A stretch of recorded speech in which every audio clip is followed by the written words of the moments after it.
ஸ்தோத்திரம் ஆண்டவரே, அப்பாமை துதிக்கிறோம். இந்த அருமையான தகப்பனே அப்பா, இந்த புனித வெளியில கூட ராஜா நமக்கு ஸ்தோத்திரம் வார்த்தைகளை பேச எங்களுக்கு கிருபை செய்தீங்க, நன்றி. இந்த 3ஆம் வார்த்தையில கூட ராஜா, நான் அல்ல நீர் தாமே ராஜா நாவை கொண்டு பேச வேண்டுமாய் ஜெபிக்கிறோம். நீங்க பொறுப்படுத்திக் கொள்ளுங்க.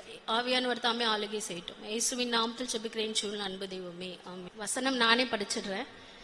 யோவான் 19ஆம் அதிகாரம் 26, 27 இது எல்லாருக்கும் தெரிஞ்சதுதான். 3வது வார்த்தை, அப்பொழுது இயேசு தம்முடைய தாயையும் அருகே நின்ற தமக்கு அன்பாயிருந்த சீஷனையும் கண்டு தம்முடைய தாயை நோக்கி, ஸ்திரீயே அதோ உன் மகன், அந்த சீஷனை நோக்கி அதோ உன் தாய் என்றார். அந்நேரம் முதல் அந்த சீஷன் அவளை தன்னிடமாய் ஏற்றுக்கொண்டான். ஆமென். ஹல்லேலூயா, ஹல்லேலூயா. கர்த்தர் ஏசப்பா பேசின 7 வார்த்தைக்குமே ஒரு அர்த்தம் இருக்கு. 1000 அர்த்தம் இருக்கு. ஒரு அர்த்தம்னு சொல்ல முடியாது. ஏன்னா உலகத்துல சொல்லுவாங்க, அது உண்மையோ பொய்யோ கிடையாது, நீ ஒரு வார்த்தை பேசினாலும் அதுல 1000 அர்த்தம் இருக்குன்னு சொல்லுவாங்க. உலகத்துல பேசுற நமக்கே அர்த்தம் இருக்குன்றாங்களே, கர்த்தராக இயேசு கிறிஸ்து பேசின ஒவ்வொரு வார்த்தையிலையும் ஜீவன் இருக்கு, அதுல அர்த்தம் இருக்கு, அதுல வல்லம் இருக்கு, அதுல அபிஷேகம் இருக்கு. எத்தனை பேர் விசுவாசிக்கிறீங்க? ஹல்லேலூயா, ஹல்லேலூயா. இப்ப நிறைய பூக்கள் சொன்னாங்க. இதுல பார்க்கும்பொழுது என்ன பூ? பராமரிப்பு சொல்லலாம் இல்லையா, அரவணைப்பு சொல்லலாம். ஒரு டைமுமே ஒரு எபிரேய வார்த்தை நம்ம சொல்லுவோம். அதே மாதிரி இதுலயுமே ஒரு ஹீப்ரு வேர்ட் பராமரிப்புக்கு. என்ன ஹீப்ரு வேர்ட்னா தசுக்கா. சொல்லுங்க, தசுக்கா. டைம்ல நீங்க தசுக்கான்னு சொல்றீங்க, தசுக்கா சொல்லுங்க, தசுக்கா. திருப்பி நான் கேட்பேன், சொல்லணும், லாஸ்டா கேட்பேன். ஓகே, தசுக்கா, தசுக்கா. நம்ம வீட்டுல கூட சொல்லலாம், பிள்ளைங்களை கொஞ்சம் தசுக்கா பண்ணுங்க அப்படின்னா என்ன, பராமரிச்சுக்கோங்க இல்லையா. சோ பராமரிப்புக்கு ஹீப்ரு வேர்டு என்னது? தசுக்கா. ஓகே, இப்ப நம்ம இதுக்குள்ள போகலாம். இந்த சூழ்நிலையில 3 பேரோட மெயினான நிலைமை நம்ம பார்க்கணும். ஒன்னு கர்த்தருடைய நிலைமை, இன்னொன்னு அங்க இருந்த மரியாள், இன்னொன்னு அங்க இருந்த அதாவது அவங்களுடைய தாய், இன்னொரு அவருடைய சீஷர், அன்பான சீஷன் யோவான். இப்ப கிறிஸ்தன் பார்க்கும்போது உயிர் போற அந்த லாஸ்ட் சூழ்நிலை, உயிர் போற சூழ்நிலையுமே அந்த இடத்துல கர்த்தர் பாத்தீங்கன்னா கர்த்தருடைய கட்டளைகளை கை கொண்டு தாயையும் தகப்பனையும் கனம் பண்ணுவாயாக ஃபர்ஸ்ட் கட்டளையை கை கொண்டு அந்த உயிர் போற சூழல்ல கூட அவர் என்ன பண்ணாரு, தன்னுடைய தாயை பராமரிக்கிறதுக்கு ஒரு ஆள் என்ன செஞ்சாரு, ஒப்பு கொடுத்தார். ஹல்லேலூயா. இன்னைக்கு நாம எல்லாம் நல்லா இருந்தாலுமே அதுக்கு ஒரு பெரிய கேள்விக்குறியா இருக்கு, அப்படிதானே? ஆனா உயிர் போற சூழ்நிலையுமே பராமரிக்கிறதுக்கு ஒரு ஆள் கிட்ட என்ன செஞ்சாரு, தன்னுடைய தாயை ஒப்பு கொடுத்தார். நான் ஃபாஸ்டா போறேன். அடுத்து மரியாள் பாத்தீங்கன்னா அவங்களுடைய நிலைமை பார்க்கும்பொழுது அவங்க ரொம்ப ஸ்திரீகளுக்குள்ளே ஆசீர்வதிக்கப்பட்டவங்க, யாருக்கும் கிடைக்காத பாக்கியம் பெற்றவங்க, கிருபை பெற்றவங்க எல்லாமே இருந்தாலும் குழந்தைங்க ஓடும்போது வரும்போது கீழே விழுந்தாலுமே நமக்கு ஒரு மாதிரியா இருக்கும். அவரோட தலை கோதி தூங்க வச்சிருப்பாங்க, அந்த தலையில முற்கிரீடம், கை கால்களை கை பிடிச்சி நடைப்பழகி இருப்பாங்க, அந்த இடத்துல ஆணிகள்.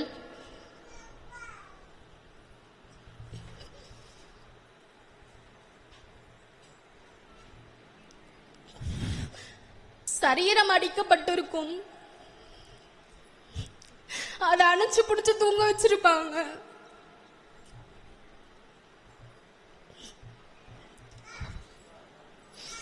அந்த இடத்துல காயங்கள்.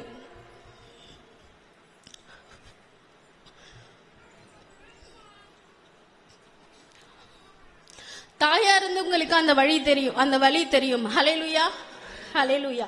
அதே மாதிரி யோவான் பாத்தீங்கன்னா நிறைய சீஷர்கள் இருந்தாங்க, எல்லா சீஷர்களுமே இருந்தாங்க. ஆனா யோவான் யோசிச்சிருப்பா, ரபி நீங்க என் கூட இருந்தீங்க, நிறைய அற்புதம் பண்ணீங்க, எல்லாமே பண்ணீங்களே, இப்ப உங்களுக்கு இந்த மாதிரியான நிலைமையான்னு கொண்டு அவனுடைய நிலைமையுமே என்னவா இருக்கும் யோசிச்சிருப்பான். இந்த மாதிரி அவங்களுடைய 3 நிலைமைகள், 3 பேருடைய மன நிலைமைகள் ஏற்பட்டிருக்கலாம். ஆனா உங்களுக்கு ஒண்ணு தெரியுமா, நம்ம கர்த்தர் ரொம்ப ஞானம் உள்ளவர். ஆமென். அவர் ஞானம் உள்ளவர் ஆனதாலதான் கடைசி தருணத்தில் கூட உலகத்துல நம்மளை பராமரித்த தாயை கூட அவர் என்ன செய்யல, கர்த்தர் பொறுப்பான ஒரு அன்பான சீஷன் இடத்துல தன்னை கடைசி வரைக்கும் பின்தொடர்ந்த சீஷன் இடத்துல என்ன செஞ்சாரு, ஒப்பு கொடுத்தாரு. ஹல்லேலூயா, ஹல்லேலூயா. அதே மாதிரி அவர் இன்னொரு ஞானம் உள்ளவர்.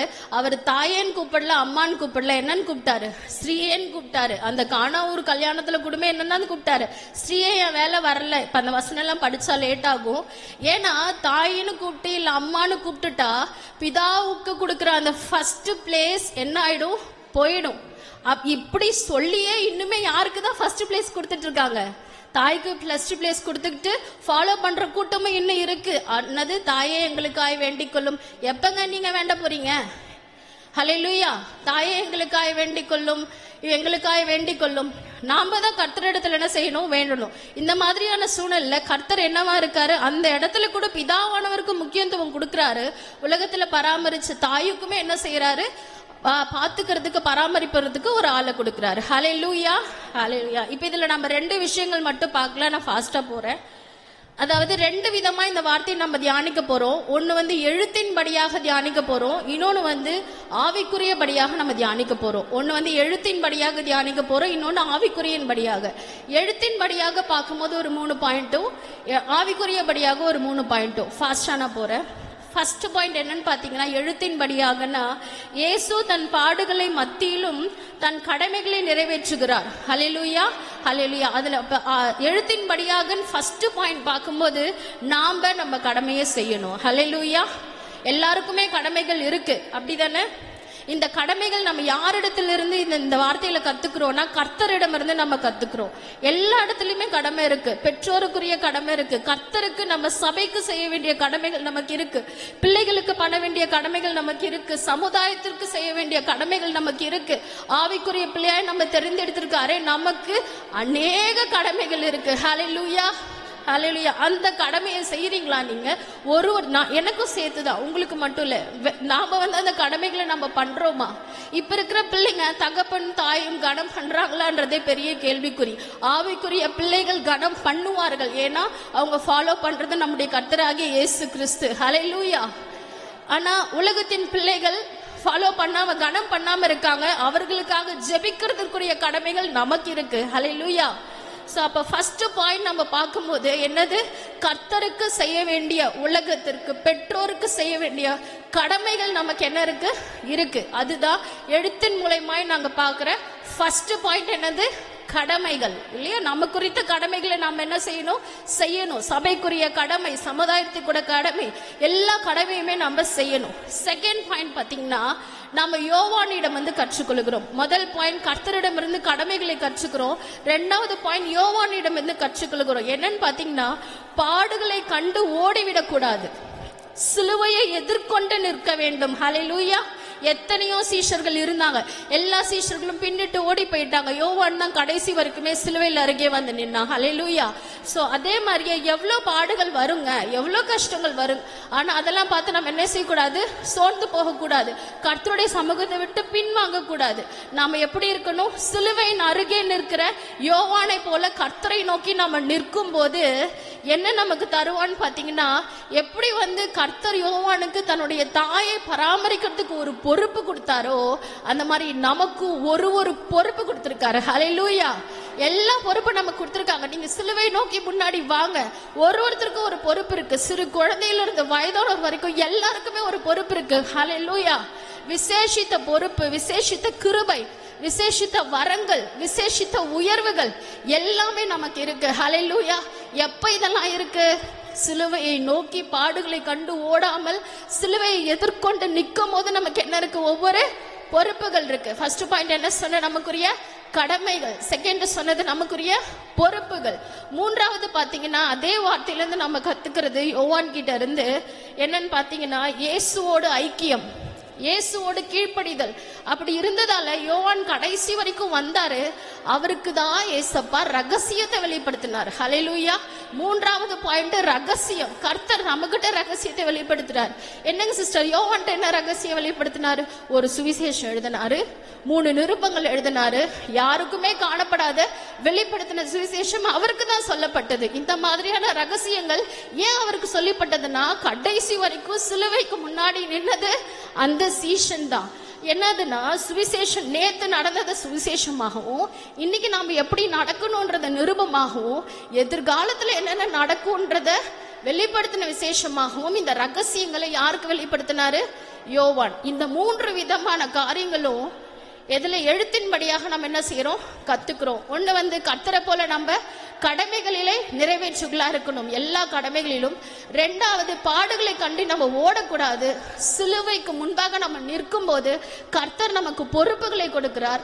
மூன்றாவது, கர்த்தரை நம்ம கடைசி வரைக்கும் அவருடைய ஐக்கியம், அவருடைய கீழ்ப்படுதலோடு இருக்கும்போது பல பல ரகசியங்களை நமக்கு வெளிப்படுத்துகிறார். ஹல்லேலூயா. இது எல்லாமே சரீரத்துக்கு, அதாவது எழுத்தின்படியான உணர்வுகள். அடுத்து பாத்தீங்கன்னா ஆவிக்குரிய அர்த்தங்கள். என்னென்ன ஆவிக்குரிய அர்த்தங்கள் அப்படின்னு நாம் பார்க்கலாம். ஆவிக்குரிய பிரகாரம் அர்த்தம் என்னும் பொழுது இங்க மெயினா நமக்கு பாக்குறது 3 பேர் சொன்ன நானு, மரியாள் அண்ட் தென் யோவான், இல்லையா? இப்ப ஆவிக்குரிய விதத்துல பார்க்கும்பொழுது மரியாள் என்பது சபை. அல்லேலூயா. ஆவிக்குரிய யோவான் அப்படின்னும் பொழுது பரிசுத்த ஆவியானவர். ஹல்லேலூயா. யோவான், மரியாள் என்பது சபை, யோவான் என்பது ஆவியானவர். இப்ப அதை மாத்தி நம்ம ஒரு தடவை சொன்னோம்னா, அதோ உன் ஆவியானவர், அதோ உன் சபை. ஹல்லேலூயா. அதோ உன் ஆவியானவர், அதே உன் சபை. மரியாள் என்பது சபை, அதே மாதிரி யோவான் என்றது ஆவியானவர். சோ மரியாள் ஆகிய சபையை இன்னைக்கு கர்த்தர் நம்மளை பார்த்து சொல்றாரு, மரியாள் ஆகிய சபையே, உன்னை யோவான் ஆகிய ஆவியானவரிடம் நான் உன்னை ஒப்பு கொடுக்கிறேன். ஹல்லேலூயா. ஆவியின் பராமரிப்புல சபையே நீ அடங்கி இரு. ஹல்லேலூயா. கர்த்தர் நமக்கு கொடுத்திருக்கிற ஒரு பெரிய சிலுவைக்கு அப்புறம், மரணத்துக்கு அப்புறம் கர்த்தர் நமக்கு கொடுத்திருக்கிற ஒரு புதிய உறவு என்ன தெரியுங்களா? ஆவியானவர் என்ற ஒருத்தர் சபையை பராமரிக்கணும். ஹல்லேலூயா. ஆவியானவர் என்றது யோவான், மரியாள் என்றது சபை. மறுபடியும் நான் சொல்றேன், மரியாள் ஆகிய சபையே, உன்னை யோவான் ஆகிய பரிசுத்த ஆவியானவரிடம் ஒப்பு கொடுக்கிறேன். நீ என்ன செய்யுற? கர்த்தருக்குள்ள, ஐக்கியத்துக்குள்ள, சபைக்குள்ள என்ன அடங்கி இரு. ஹல்லேலூயா. ஹல்லேலூயா. இதுலயே நம்ம ஒரு 3 பாயிண்ட் சீக்கிரமா பார்க்கலாம். ஏசு நம்மள அந்த வாட்ச் கொஞ்சம் ஸ்லோவா ஓடட்டும். 3 பாயிண்ட் நம்ம பார்க்கலாம். ஒன்னு பாத்தீங்கன்னா 3 பாயிண்ட்ல ஃபர்ஸ்ட், சபைக்குரிய ஐக்கியம். ஹல்லேலூயா. சபைக்குரிய ஐக்கியம். ஒவ்வொருவரும் பரிசுத்த ஆவியானவரோட அன்போடு, ஐக்கியத்தோடு சபையிலே நாம இருக்கணும். 1 யோவான் 1:7 கொடுத்திருப்பாங்க. நான் இப்ப வாசிக்க விரும்பல, இப்ப கூடமே ஸ்கிரீன் பண்ணாங்க கொஞ்ச நேரத்துக்கு முன்னாடி. ஆவியானவர் தான் என்ன செய்யறாரு? சபைகளிலே உலாவுகிறார். ஆவியானவர் தான் சபைகளிலே வழி நடத்தணும். நமக்கு சபைக்குரிய ஐக்கியங்கள் இருக்கு. ஒவ்வொரு பிள்ளைகளையுமே கர்த்தர் கணக்கு கேட்பாருங்க. நமக்குன்னு சபைக்குன்னு ஒரு ஐக்கியம் இருக்கு. அந்த ஐக்கியத்திலே நம்ம என்ன செய்யணும்? நிலைப்படணும். ரெண்டாவது என்னன்னு பாத்தீங்கன்னா, பரிசுத்த ஆவியானவர் நம்ம சபையை பராமரிக்கணும். ஹல்லேலூயா. அதுக்கு நாம ஒப்பு கொடுக்கணும். பரிசுத்த ஆவியானவர் சபையை நம்ம பராமரிக்கணும். எப்படிலாம் பரிசுத்த ஆவியானவர் பராமரிப்பார் பாத்தீங்கன்னா, பரிசுத்த ஆவியானவர் ஏவுகிறார். நிறைய வசனங்கள் இருக்கு. அடுத்து பரிசுத்த ஆவியானவர் சபைகளுக்கு பலத்தை கொடுக்கிறார். பரிசுத்த ஆவியானவர் ஆறுதல் தருகிறார், ஆலோசனைகள் தருகிறார், ஆவியின் கனிகளை, வரங்களை தருகிறார். ஹல்லேலூயா. இந்த 5 விதமான காரியங்களும் பரிசுத்த ஆவியானவர் நம்ம சபைகளுக்கு கொடுக்கும் பொழுது கண்டிப்பா நம்மளுடைய சபை வல்லமையா இந்த கடைசி நாட்களில கொழுந்து விட்டு எரியும். ஹல்லேலூயா. நம்ம ஒவ்வொருக்குமே கடமைகள் இருக்கு. நம்மளை சுத்தி உள்ளவங்க, நம்ம கூட வேலை செய்யறவங்க, வீட்டுல இருக்கிறவங்க, சொந்தக்காரங்க, எல்லாருடைய ஆத்மாவுக்கும் உங்களையும் என்னையும் தான் கணக்கு கேட்பாங்க. அதுக்கு நம்மளுடைய பரிசுத்த ஆவியானவர் நம்ம சபையில உள்ளவனா மட்டும்தான் நம்ம சபை என்னாகும்? கொழுந்து விட்டு அக்கினி எரியும். ஹல்லேலூயா. சோ ஆவியின் விஷயத்துல ஃபர்ஸ்ட் நான் சொன்ன பாயிண்ட், சபையிலே ஐக்கியம் இருக்கணும். ரெண்டாவது, பரிசுத்த ஆவியானவர் சபைகளிலே உலா வேண்டும். அதுக்கு நம்ம சபை ஒப்பு கொடுக்க வேண்டும். மூன்றாவது வார்த்தை பாத்தீங்கன்னா, நம்ம ஒவ்வொருவருமே மரியாள், நம்ம ஒவ்வொருவருமே சபை. நமக்குள்ள இருக்கிற யோவான், அதாவது நமக்குள்ள இருக்கிற ஆவியானவரை நாம என்ன செய்யணும்? ஒவ்வொரு நாளும் புதுப்பிக்கணும். ஹல்லேலூயா. ஆவியிலே புதுப்பிக்கணும். உங்களுக்காக மட்டும் ஜெபம் பண்ணாதீங்க, எல்லாருக்காகவும் ஜெபம் பண்ணுங்க. உனக்கு கடன் பிரச்சனையா? யாருக்கு கடன் பிரச்சனை இருக்கோ அவங்களுக்கு பிரேயர் பண்ணுங்க, உங்க கடன் போயிடும். ஹல்லேலூயா. முட்டி வலி இருக்கிறவங்களுக்கு பிரேயர் பண்ணுங்க, உங்க முட்டி வலி போயிடும். ஹல்லேலூயா. அவ்வளவுதான். எல்லாருக்காகவே நம்ம பிரேயர் பண்ணுங்க. ஏன்னா நம்ம ஒவ்வொருவரும் சபை, நமக்குள்ள இருக்கிறவர் ஆவியானவர். அப்ப கர்த்தர் ஆவியானவர் நம்ம மத்தியில கடைசி காலத்துல நம்ம சபையில உலாவும் போது பெரிய பெரிய அதிசயங்கள், சுகங்கள் தொடர்றவங்க, நம்ம விசுவாசிக்கிறவர்களால் ஏற்படுகின்ற அடையாளங்கள் ஆவணன்னு இருக்காங்க. நீங்க யாருக்காக போய் பிரேயர் பண்றீங்களோ அவங்க சுகம் பெறுவாங்க. நீங்க எண்ணெய் பூசி ஜெபம் பண்ணுங்க, தலையில கை வச்சு பிரேயர் பண்ணுங்க, கண்டிப்பா என்ன ஆகும்? சுகம் நடக்கும். ஏன்னா கடைசி காலத்தில் நம்ம சபையில ஒரு பெரிய எழுப்புதலை கர்த்தர் தரப்போகிறார். ஹல்லேலூயா. அதுக்கு நம்ம சபையில் ஐக்கியம் உள்ளவங்களா இருக்கணும். பரிசுத்த ஆவியா நமக்குள்ள சபையில் உலாவுகிறதுக்கு நம்ம என்ன செய்யணும்? ஒப்பு கொடுக்கணும். விதமான காரியங்கள் நம்ம செய்யும் பொழுது ஒரு வசனம் சொல்லப்பட்டிருக்கு, யாக்கோபின் வம்சத்தார் அக்கினியும் யோசேப்பின் வம்சத்தார் அக்கினி ஜுவாலையுமாக இருப்பார்கள். ஹல்லேலூயா. யாக்கோபின் வம்சத்தார் பொழுது முன்பு இருந்தவர்கள் அக்கினி மாதிரியும் இன்று இருப்பவர்கள் அக்கினி ஜுவாலையாக இருக்கிறார்கள். ஹல்லேலூயா. அக்கினின்றது பாத்தீங்கன்னா விறகுக்கு கீழே தான் வைப்பாங்க அந்த நெருப்பு, இல்லையா? ஆனா அக்கினி ஜுவாலை அப்படின்றது பாத்தீங்கன்னா வெளியில கொழுந்து விட்டு எரியும். ஹல்லேலூயா. அதுதான் நாம அக்கினியா இல்லைங்க, எப்படி இருக்கும்? அக்கினி ஜுவாலையா இருக்கும். இந்த கடைசி காலங்கள்ல நம்மளுடைய சபையின் எழுப்புதலுக்கு முக்கிய பங்கு நமக்கு தாங்க இருக்கு. ஹல்லேலூயா. நமக்கு தான் இருக்கு. ஆவிக்குரிய விஷயத்துல பார்க்கும்பொழுது சபைக்குரிய ஐக்கியம், பரிசுத்த ஆவியானவருக்கு ஒப்பு கொடுத்துதல், அதே மாதிரியே நாம ஒவ்வொருவரும் பரிசுத்த ஆவியின் வரங்களையும் அதிசயங்களையும் பெற்று ஒவ்வொரு நாளுமே என்ன செய்யணும்னா கர்த்தருக்கு பாக்கியம் உள்ளவர்களா இருக்கணும். இப்படி நாம செய்யும் பொழுது, இந்த மாதிரி நம்ம செய்யும் பொழுது பாத்தீங்கன்னா நம்ம சபை ஒரு அலங்காரமான மணவாட்டியாய் கர்த்தருக்கு முன்பாக காணப்படுவோம். ஹல்லேலூயா.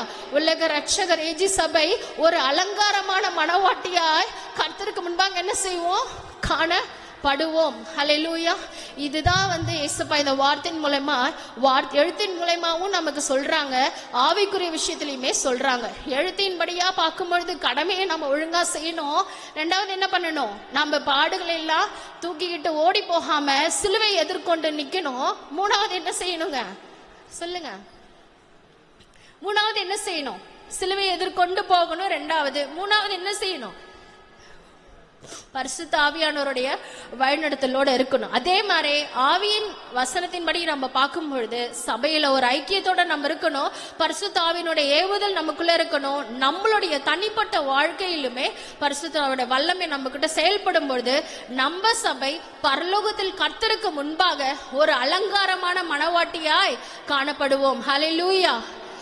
அதாவது நான் முன்னாடி சொன்ன மாதிரியே நான் சொல்றேன், இப்ப மரியாள் ஆகிய சபையே உன்னை யோவான் ஆகிய பரிசுத்த ஆவியானவரிடம் ஒப்பு கொடுத்தேன். எப்பயுமே நம்ம வருஷம் கேட்கறது, அதோ உன் தாய், இதோ உன் மகன். இப்ப நம்ம கர்த்தர் நம்ம கூட பேசுறது என்னன்னா, ஆவிக்குரிய விஷயத்துல மரியாள் ஆகிய சபையே உன்னை யோவான் ஆகிய பரிசுத்த ஆவியானவரிடம் என்ன செய்யறேன்? நானு ஒப்பு கொடுக்கிறேன். ஹல்லேலூயா. முழுமையாய் பரிசுத்த ஆவியானவருக்கு நம்ம ஒப்பு கொடுத்த அவருடைய அந்நிய பாஷைகள் ஆவியின் வரங்களை பெற்றுக்கொண்டு ஒரு வல்லமையுள்ள பிள்ளைகளாய் நம்ம என்ன செய்யணும்? திகழணும். ஹல்லேலூயா. ஹல்லேலூயா. ஒரே ஒண்ணு மட்டும் சொல்லிக்கிறேன் நானு. இன்னொரு 2 minutes இருக்கு. என்னோட காலேஜ்ல பாத்தீங்கன்னா ஃபைனல் இயர் பிள்ளைங்க இருக்காங்க. அவங்க முடிச்சுட்டு கிளம்புறாங்க. அப்ப நான் அவங்கள்ட்ட கேட்டேன், நீங்க இவ்வளவு நேரம் நர்சிங் முடிச்சீங்க, நீ என்ன லேர்ன் பண்ண, உன்னோட அனுபவங்களை சொல்லுங்கன்னும் பொழுது நிறைய பேர், மேம் இதுல எங்களுக்கு நிறைய இது இருக்கு, நாங்க நல்ல வேலைக்கு போவோம், அப்படி போவோம், இப்படி போவோம்னு சொன்னாங்க. ஒரு பொண்ணு மட்டும் எழுந்து எங்களுக்கு எல்லா சிஸ்டமுமே ஸ்பாயில் ஆயிடுச்சு மேம் அப்படி சொன்னாங்க. என்னடா சொல்றீங்க? சிஸ்டம்னா ஒன்றும் இல்லை, ஹார்ட் பத்தி பார்த்தா கார்டியாக்கு, ஆர்த்தோ இது எலும்பு பத்தி பார்த்தா ஆர்த்தோ, இந்த மாதிரி நிறைய சிஸ்டம் இருக்கு. என்ன அப்படி சொல்றீங்கன்னா, மேம் போஸ்டிங்ல நின்னு எங்க கால் போச்சு, கொண்டை போட்டு எங்க முடி போச்சு, அதே மாதிரியே ரெஸ்ட் ரூம் போகாம நாங்க கண்ட்ரோல் பண்ணி எங்களுக்கு என்ன போச்சு? கிட்னி போச்சு, இர்ரெகுலர் பீரியட்ஸ் ஆச்சு. ஆனா எல்லாமே இருந்தாலும் அதான் சொன்ன, எல்லாமே இருந்தாலும் கடைசியில் அந்த பேஷண்ட் நீ நல்லா இருன்னு சொல்லும் போது எப்படி இருக்கு? மேம் நல்லா இருக்கு மேம். அதே மாதிரிதான் பாடுகள் அனைத்துல இருந்தாலும் கடைசியில ஒரு ஜெயகிறிஸ்து நமக்கு என்ன செய்யறாரு? வெற்றி தருகிறார். எவ்வளவு சோதனைகளை நீங்கள் இருந்தாலுமே இதோ மரியாள் ஆகிய சபையே உனக்கு கர்த்தர் யோவான் ஆகிய பரிசுத்த ஆவியானவர் என்ன செஞ்சிருக்காங்க? கொடுத்திருக்காங்க. நம்மளுக்கு என்ன செய்வோம்? ஒரு புது வைராக்கியத்தோட இந்த இடத்தை விட்டு நம்ம கிளம்புவோம். ஹல்லேலூயா. என்ன வார்த்தை நான் சொன்னேன்? ஹீப்ரு வார்த்தை தசுக்கா. என்னது? தசுக்கா, அதாவது பராமரிப்பு. மறக்க கூடாது. பிரேயர் பண்ணலாமா? ஹல்லேலூயா, ஸ்தோத்திரம் ஆண்டவரே. இந்த வார்த்தைகளை நீங்க எங்களுக்கு கொடுத்ததற்காய் நன்றி ஆண்டவரே. ஆவியானவரே, நீர் தாமே தகப்பனே அப்பா எங்களோடு நீங்க உலாவினதற்காய் நன்றி. ஆவிக்குரிய விஷயத்துல எங்களோடு பேசினது போல எங்க சபைக்குரிய ஐக்கியம், எங்க சபையிலே உம்முடைய வல்லமை, பரிசுத்த ஆவியானவரே உம்முடைய வல்லமை நிரம்பி ஒவ்வொரு நாளும் ஆண்டவரே உம்முடைய ஆவியின் வரங்களினாலும் உம்முடைய ஆவியின் கனிகளினாலும் எங்க பிள்ளைகள், எங்க விசுவாச பிள்ளைகள் நிரப்பப்பட்டு எங்கள் மூலமாய் அதிசயங்கள், அடையாளங்கள் நீங்க செய்ய போற கிருபைகளுக்காக நாங்க நன்றி செலுத்துகிறோம். நீங்க அப்படி செய்ய போற கிருபைகளுக்காக நன்றி. இயேசுவின் நாமத்தினால ஜெபிக்கிறேன் அன்பு தெய்வமே, ஆமென்.